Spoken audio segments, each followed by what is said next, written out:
Le royaume se modernise inexorablement.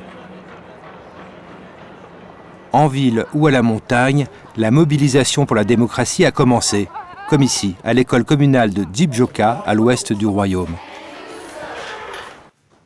Nous allons parler de la démocratie au Bhoutan. Dans le reste du monde, on sait que certains peuples s'entretuent, que d'autres peuples sont tout le temps en guerre.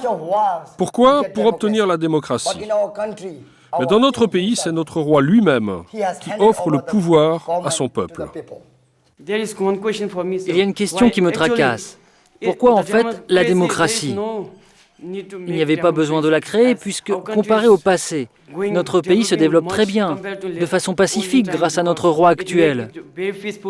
Pourquoi a-t-il alors pensé qu'il fallait avoir la démocratie ? Tu peux t'asseoir, Natel. Ok, écoutez. C'est une très bonne question soulevée par Natel. Tout le monde pense que la démocratie n'est pas importante. Mais ce que je veux vous dire ici, c'est que ce n'est pas une décision qui vient de nous. C'est une noble décision de notre roi. Je pense que cela va entraîner plus de corruption, plus de guerres, comme ils en ont dans certains pays. En Inde, ils ont eu des guerres de ce type, alors que nous, en tant que peuple bouddhiste, nous sommes tous religieux, donc il se pourrait... Je prie pour que cela n'arrive pas dans notre futur. Un enfant d'aujourd'hui est un père de demain.